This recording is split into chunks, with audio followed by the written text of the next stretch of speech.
नमस्कार, बहुत स्वागत है आप सभी का एनकाउंटर में। सहयोगी योगेश शर्मा के साथ मैं हूं श्वेता मिश्रा अवस्थी। आज हमारे साथ एनकाउंटर में मौजूद है बेहद खास मेहमान, कांग्रेस के राष्ट्रीय नेता, राष्ट्रीय प्रवक्ता, CWC के सदस्य, राजस्थान के राजाखेड़ा से विधायक रहे, लेकिन इनकी गिनती हमेशा से राष्ट्रीय नेताओं में होती रही। राहुल गांधी के करीबी भी हैं। जी हाँ, और सबसे खास बात, कर्नाटक चुनाव में जिस तरह से कांग्रेस की विजय हुई, उसके मास्टरमाइंड भी कहलाए जाते हैं। हम बात कर रहे हैं मोहन प्रकाश जी की। मोहन जी, बहुत स्वागत है आपका एनकाउंटर में। तीखे सवालों के लिए तैयार हो जाइए। मोहन प्रकाश जी हमारे राजस्थान की गौरव है। वो प्रसिद्ध बनारस हिंदू विश्वविद्यालय छात्र संघ के अध्यक्ष रह चुके, लोहियावादी मोहन प्रकाश जी राजनीति में समाजवादी विचारधारा के वाहक रहे। जनता दल की युवा शाखा के उस दौर में अध्यक्ष रहे जब जनता दल बहुत ही सुर्खियों में था। आज राजस्थान के कांग्रेस के वो बड़े नेता हैं, साथ ही देश की कांग्रेस के भी बड़े नेता हैं। मोहन प्रकाश जी, आप जब कर्नाटक चुनाव की बात आती है, इतनी अहम जीत मिली और इसमें मास्टरमाइंड के तौर पर आपको जाना जाता है।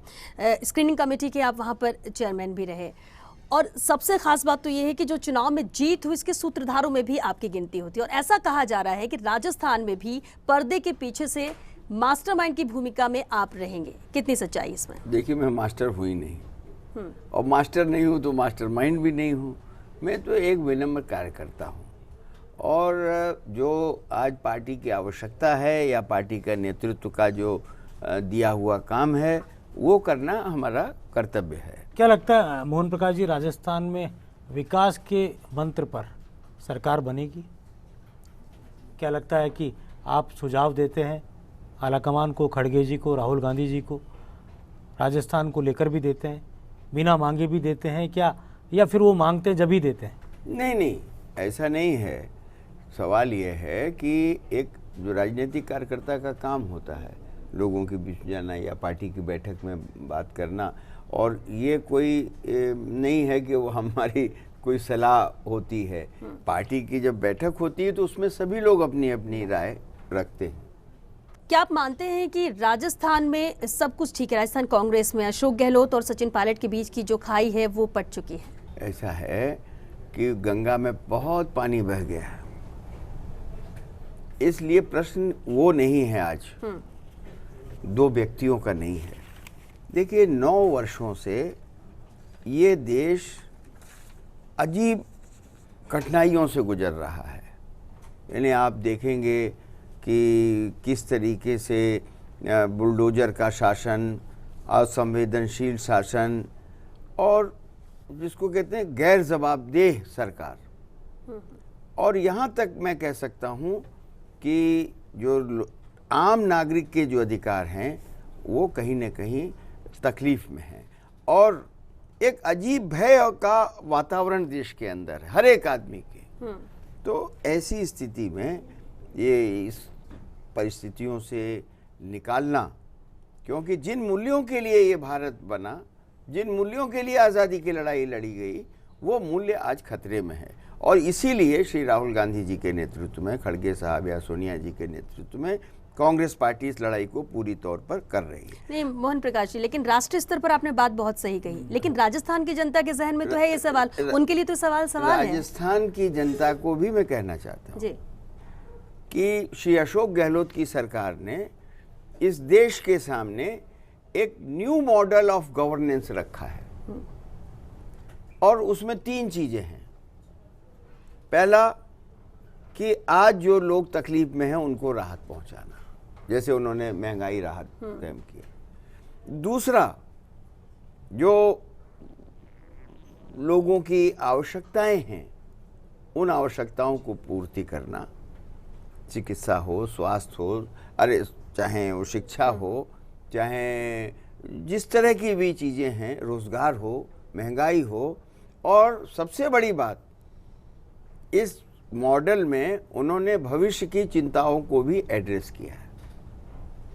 इन्हें आप ये सोचिए कि जो गीगी वर्कर कहते हैं या ऐसे लोग हैं जिनको कि कहीं बेचारे, और अनऑर्गेनाइज सेक्टर के जो लोग हैं उनके लिए भी किया, तो ये एक मॉडल है ऑफ गवर्नेंस है। दूसरी तरफ वो मॉडल है कि जिसमें इस देश की संपत्तियों को बेचा जा रहा है, जिसमें महंगाई लगातार बढ़ती जा रही है, यानी आप लूट की छूट दिए हुए हैं। हमारे समय में भी, यानी कांग्रेस के समय में भी महंगाई होती थी, मौसमी महंगाई भी होती थी, लेकिन महीने में 2 महीने में सरकार दखल देती थी, इंटरवीन करती थी और आवश्यक वस्तु अधिनियम के तहत मुनाफाखोर और जमाखोर लोगों के खिलाफ कार्रवाई होती थी और लोगों को तुरंत राहत पहुंचाने का काम होता था।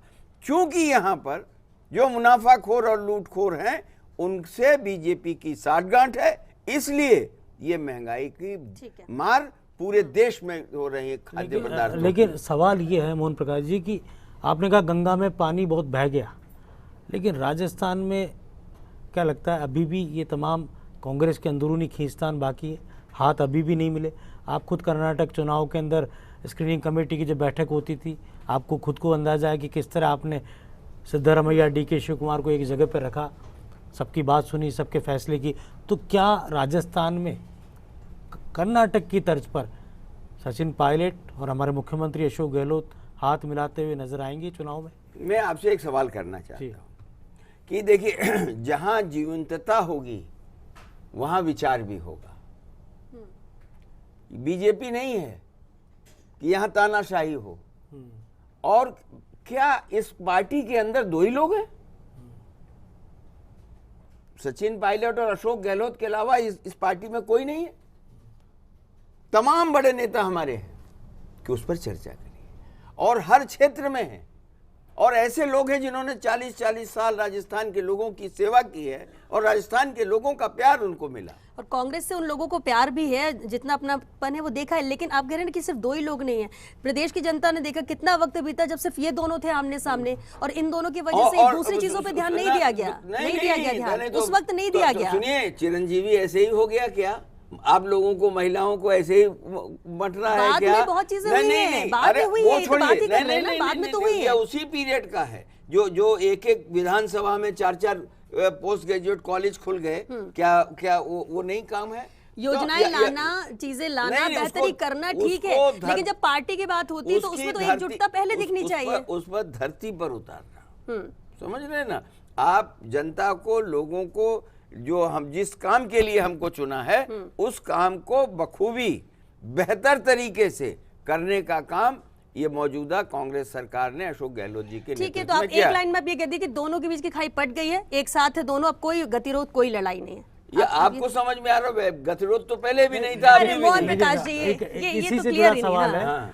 आपने कहा कि और भी बहुत नेता है, लेकिन इन दोनों पर आकर पूरी बात कांग्रेस की राजस्थान में अटक जाती है। और एक तरफ मुख्यमंत्री है, दूसरी तरफ राहुल गांधी कहते हैं पायलट एसेट है। सुनिए, कभी भी नहीं अटकी। हमारे लिए, पार्टी के लिए दोनों नेता महत्वपूर्ण हैं, और हमारे पास एक नहीं अनेकों और भी नेता हैं जो कि इतना ही जिनका त्याग पार्टी के लिए है, उतना ही समर्पण है, तो ये कोई बात नहीं होती है। इसीलिए चलिए ठीक है, इससे तो दूसरी बातें करते हैं, क्योंकि सधा हुआ सवाल अब सधा हुआ जवाब देते भी हैं।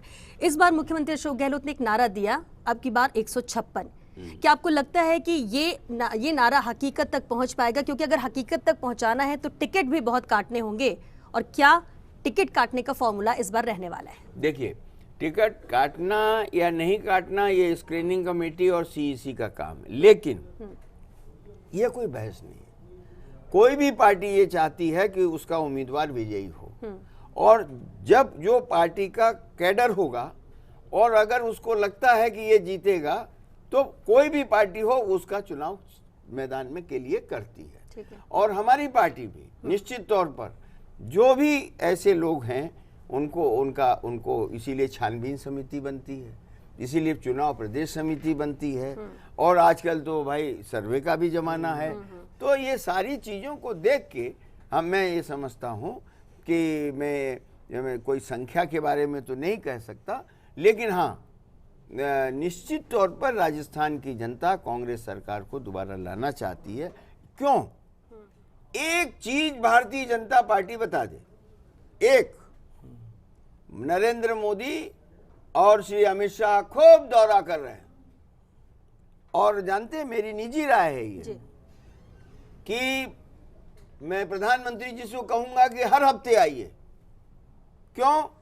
कि जब प्रधानमंत्री का चेहरा राजस्थान की जनता, राजस्थान का किसान, राजस्थान का नौजवान देखता है, व्यापारी देखता है, तो उसको महंगाई नजर आती है उनके चेहरे में, बेरोजगारी नजर आती है, नोटबंदी नजर आती है, मरते हुए लोग कोरोना में नजर आते हैं।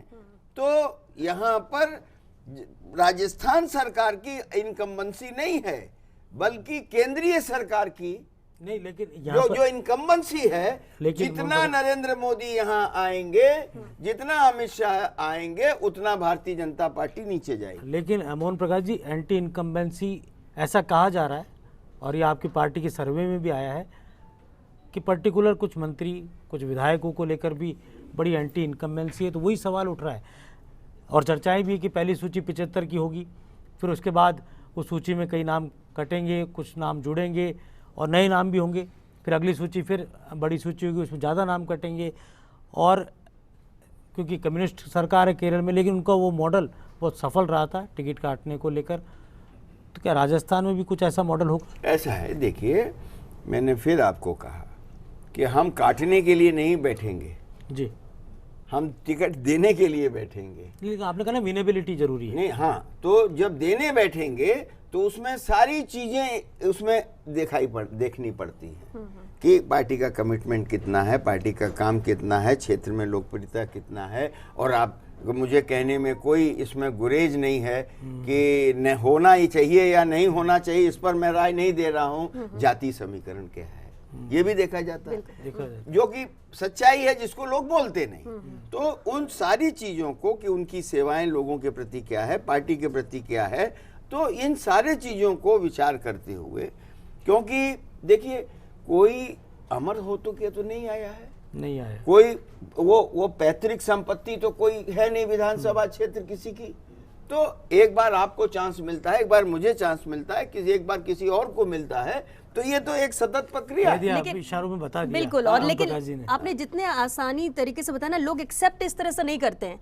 आप हमें टिकट दे रहे हो तो दे रहे हो, नहीं तो हम तो निर्दलीय लड़ेंगे, हमें जो पार्टी टिकट देगी। आज की राजनीति तो यही नजर आती चुनाव के वक्त में। लेकिन देखना होगा कांग्रेस में कैसी तस्वीर दिखेगी। मोहन प्रकाश जी, हाँ, लेकिन ये चुनाव असामान्य चुनाव है। इसमें राजस्थान की जनता, और जब देश का चुनाव होगा तो देश की जनता एक तरफ होगी और मोदी सरकार और भारतीय जनता पार्टी दूसरी तरफ होगी। मोहन प्रकाश जी, ये चर्चा इस प्रदेश की जनता ये चुनाव लड़ेगी। जारी रखेंगे ये चर्चा, क्योंकि सवाल भी बहुत है। मोहन प्रकाश जी भी बिल्कुल बेबाकी से जवाब दे रहे हैं। लेकिन फिलहाल छोटे से ब्रेक के लिए यहाँ रुकेंगे, जल्द लौटेंगे इस ब्रेक के बाद।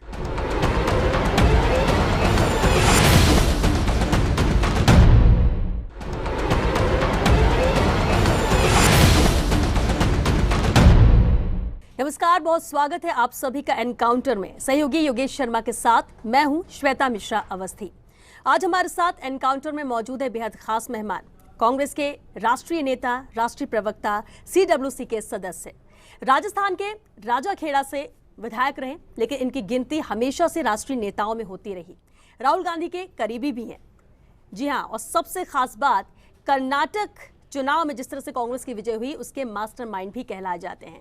हम बात कर रहे हैं मोहन प्रकाश जी की। मोहन जी, बहुत स्वागत है आपका एनकाउंटर में। तीखे सवालों के लिए तैयार हो जाइए। मोहन प्रकाश जी हमारे राजस्थान के गौरव है। वो प्रसिद्ध बनारस हिंदू विश्वविद्यालय छात्र संघ के अध्यक्ष रह चुके, लोहियावादी मोहन प्रकाश जी राजनीति में समाजवादी विचारधारा के वाहक रहे। जनता दल की युवा शाखा के उस दौर में अध्यक्ष रहे जब जनता दल बहुत ही सुर्खियों में था। आज राजस्थान के कांग्रेस के वो बड़े नेता हैं, साथ ही देश की कांग्रेस के भी बड़े नेता हैं। मोहन प्रकाश जी, आप जब कर्नाटक चुनाव की बात आती है, इतनी अहम जीत मिली और इसमें मास्टरमाइंड के तौर पर आपको जाना जाता है। स्क्रीनिंग कमेटी के आप वहाँ पर चेयरमैन भी रहे, और सबसे खास बात तो ये है कि जो चुनाव में जीत हुई, इसके सूत्रधारों में भी आपकी गिनती होती है। और ऐसा कहा जा रहा है कि राजस्थान में भी पर्दे के पीछे से मास्टरमाइंड की भूमिका में आप रहेंगे। कितनी सच्चाई इसमें? देखिए, मैं मास्टर हुई नहीं, और मास्टर नहीं हूँ तो मास्टरमाइंड भी नहीं हूँ। मैं तो एक विनम्र कार्यकर्ता हूँ, और जो आज पार्टी की आवश्यकता है या पार्टी का नेतृत्व का जो दिया हुआ काम है, वो करना हमारा कर्तव्य है। क्या लगता है मोहन प्रकाश जी, राजस्थान में विकास के मंत्र पर सरकार बनेगी? क्या लगता है कि आप सुझाव देते हैं आलाकमान को, खड़गे जी को, राहुल गांधी जी को, राजस्थान को लेकर भी देते हैं, बिना मांगे भी देते हैं क्या, या फिर वो मांगते हैं जब ही देते हैं? नहीं नहीं, ऐसा नहीं है। सवाल ये है कि एक जो राजनीतिक कार्यकर्ता का काम होता है लोगों के बीच जाना या पार्टी की बैठक में बात करना, और ये कोई नहीं है कि वो हमारी कोई सलाह होती है। पार्टी की जब बैठक होती है तो उसमें सभी लोग अपनी अपनी राय रखते हैं। क्या आप मानते हैं कि राजस्थान में सब कुछ ठीक है? राजस्थान कांग्रेस में अशोक गहलोत और सचिन पायलट के बीच की जो खाई है वो पट चुकी है? ऐसा है कि गंगा में बहुत पानी बह गया है, इसलिए प्रश्न वो नहीं है आज, दो व्यक्तियों का नहीं है। देखिए 9 वर्षों से ये देश अजीब कठिनाइयों से गुजर रहा है। यानी आप देखेंगे कि किस तरीके से बुलडोजर का शासन, असंवेदनशील शासन और जिसको कहते हैं गैर जवाबदेह सरकार, और यहाँ तक मैं कह सकता हूँ कि जो आम नागरिक के जो अधिकार हैं वो कहीं न कहीं तकलीफ में हैं, और एक अजीब भय का वातावरण देश के अंदर है हर एक आदमी के। तो ऐसी स्थिति में ये इस परिस्थितियों से निकालना, क्योंकि जिन मूल्यों के लिए ये भारत बना, जिन मूल्यों के लिए आज़ादी की लड़ाई लड़ी गई, वो मूल्य आज खतरे में है। और इसीलिए श्री राहुल गांधी जी के नेतृत्व में, खड़गे साहब या सोनिया जी के नेतृत्व में कांग्रेस पार्टी इस लड़ाई को पूरी तौर पर कर रही है। नहीं मोहन प्रकाश जी, लेकिन राष्ट्रीय स्तर पर आपने बात बहुत सही कही, लेकिन राजस्थान की जनता के जहन में तो है ये सवाल, उनके लिए तो सवाल है। राजस्थान की जनता को भी मैं कहना चाहता हूँ जी कि श्री अशोक गहलोत की सरकार ने इस देश के सामने एक न्यू मॉडल ऑफ गवर्नेंस रखा है, और उसमें 3 चीजें हैं। पहला कि आज जो लोग तकलीफ में हैं उनको राहत पहुंचाना, जैसे उन्होंने महंगाई राहत कायम किया। दूसरा, जो लोगों की आवश्यकताएं हैं उन आवश्यकताओं को पूर्ति करना, चिकित्सा हो, स्वास्थ्य हो, अरे चाहे वो शिक्षा हो, चाहे जिस तरह की भी चीज़ें हैं, रोज़गार हो, महंगाई हो, और सबसे बड़ी बात इस मॉडल में उन्होंने भविष्य की चिंताओं को भी एड्रेस किया है। इन्हें आप ये सोचिए कि जो गीगी वर्कर कहते हैं या ऐसे लोग हैं जिनको कि कहीं बेचारे, और अनऑर्गेनाइज सेक्टर के जो लोग हैं उनके लिए भी किया, तो ये एक मॉडल है ऑफ गवर्नेंस है। दूसरी तरफ वो मॉडल है कि जिसमें इस देश की संपत्तियों को बेचा जा रहा है, जिसमें महंगाई लगातार बढ़ती जा रही है। यानी आप लूट की छूट दिए हुए हैं। हमारे समय में भी, यानी कांग्रेस के समय में भी महंगाई होती थी, मौसमी महंगाई भी होती थी, लेकिन महीने में 2 महीने में सरकार दखल देती थी, इंटरवीन करती थी, और आवश्यक वस्तु अधिनियम के तहत मुनाफाखोर और जमाखोर लोगों के खिलाफ कार्रवाई होती थी और लोगों को तुरंत राहत पहुंचाने का काम होता था। क्योंकि यहाँ पर जो मुनाफाखोर और लूटखोर हैं उनसे बीजेपी की साठगांठ है, इसलिए ये महंगाई की मार पूरे देश में हो रही है खाद्य पदार्थ। लेकिन सवाल ये है मोहन प्रकाश जी कि आपने कहा गंगा में पानी बहुत बह गया, लेकिन राजस्थान में क्या लगता है अभी भी ये तमाम कांग्रेस के अंदरूनी खींचतान बाकी है, हाथ अभी भी नहीं मिले? आप खुद कर्नाटक चुनाव के अंदर स्क्रीनिंग कमेटी की जब बैठक होती थी, आपको खुद को अंदाजा है कि किस तरह आपने सिद्धारमैया, DK शिव कुमार को एक जगह पर रखा, सबकी बात सुनी, सबके फैसले की। तो क्या राजस्थान में कर्नाटक की तर्ज पर सचिन पायलट और हमारे मुख्यमंत्री अशोक गहलोत हाथ मिलाते हुए नजर आएंगे चुनाव में? मैं आपसे एक सवाल करना चाहता हूँ कि देखिए, जहां जीवंतता होगी वहां विचार भी होगा। बीजेपी नहीं है कि यहां तानाशाही हो। और क्या इस पार्टी के अंदर 2 ही लोग हैं? सचिन पायलट और अशोक गहलोत के अलावा इस पार्टी में कोई नहीं है। तमाम बड़े नेता हमारे हैं कि उस पर चर्चा करिए, और हर क्षेत्र में है, और ऐसे लोग हैं जिन्होंने 40-40 साल राजस्थान के लोगों की सेवा की है और राजस्थान के लोगों का प्यार उनको मिला। और कांग्रेस से उन लोगों को प्यार भी है, जितना अपनापन है वो देखा है। लेकिन आप कह रहे हैं कि सिर्फ दो ही लोग नहीं है, प्रदेश की जनता ने देखा कितना वक्त बीता जब सिर्फ ये दोनों थे आमने सामने, और इन दोनों की वजह से दूसरी चीजों पे ध्यान नहीं दिया गया, नहीं दिया गया ध्यान, उस वक्त नहीं दिया गया। सुनिए, चिरंजीवी ऐसे ही हो गया क्या? आप लोगों को, महिलाओं को ऐसे ही बंट रहा है क्या? बाद में बहुत चीजें हुई हैं, बाद में हुई है, तो बात ही कर रहे हैं ना, बाद में तो हुई है। उसी पीरियड का है जो एक विधानसभा में 4 पोस्ट ग्रेजुएट कॉलेज खुल गए। क्या वो नहीं काम है? योजनाएं लाना, चीजें लाना, बेहतरी करना ठीक है, लेकिन जब पार्टी की बात होती है तो उसमें तो एकजुटता पहले दिखनी चाहिए। उस पर धरती पर उतारना, समझ रहे ना आप? जनता को, लोगों को, जो हम जिस काम के लिए हमको चुना है उस काम को बखूबी बेहतर तरीके से करने का काम ये मौजूदा कांग्रेस सरकार ने अशोक गहलोत जी के ठीक है। तो आप एक लाइन में आप ये कह दी कि दोनों के बीच की खाई पट गई है, एक साथ है दोनों, अब कोई गतिरोध, कोई लड़ाई नहीं है। ये आपको समझ में आ रहा है? गतिरोध तो पहले भी नहीं था, अभी भी मोहन नहीं। प्रकाश जी, ये इसी तो से क्लियर जुड़ा ही सवाल नहीं है। ना। आपने कहा कि और भी बहुत नेता है, लेकिन इन दोनों पर आकर पूरी बात कांग्रेस की राजस्थान में अटक जाती है, बिल्कुल। और एक तरफ मुख्यमंत्री है, दूसरी तरफ राहुल गांधी कहते हैं पायलट एसेट है। सुनिए, कभी भी नहीं अटकी। हमारे लिए, पार्टी के लिए दोनों नेता महत्वपूर्ण हैं, और हमारे पास एक नहीं अनेकों और भी नेता हैं जो कि इतना ही जिनका त्याग पार्टी के लिए है, उतना ही समर्पण है, तो ये कोई बात नहीं होती है। इसीलिए चलिए ठीक है, इससे इतर दूसरी बातें करते हैं, क्योंकि सधा हुआ सवाल आप सधा हुआ जवाब देते भी हैं। इस बार मुख्यमंत्री अशोक गहलोत ने एक नारा दिया, अब की बार 156। क्या आपको लगता है कि ये नारा हकीकत तक पहुंच पाएगा? क्योंकि अगर हकीकत तक पहुंचाना है तो टिकट भी बहुत काटने होंगे, और क्या टिकट काटने का फॉर्मूला इस बार रहने वाला है? देखिए, टिकट काटना या नहीं काटना ये स्क्रीनिंग कमेटी और सीईसी का काम है, लेकिन ये कोई बहस नहीं है। कोई भी पार्टी ये चाहती है कि उसका उम्मीदवार विजयी हो, और जब जो पार्टी का कैडर होगा और अगर उसको लगता है कि ये जीतेगा, तो कोई भी पार्टी हो उसका चुनाव मैदान में के लिए करती है। और हमारी पार्टी भी निश्चित तौर पर जो भी ऐसे लोग हैं उनको इसीलिए छानबीन समिति बनती है, इसीलिए चुनाव प्रदेश समिति बनती है, और आजकल तो भाई सर्वे का भी जमाना है। तो ये सारी चीज़ों को देख के मैं ये समझता हूँ कि मैं कोई संख्या के बारे में तो नहीं कह सकता, लेकिन हाँ, निश्चित तौर पर राजस्थान की जनता कांग्रेस सरकार को दोबारा लाना चाहती है। क्यों?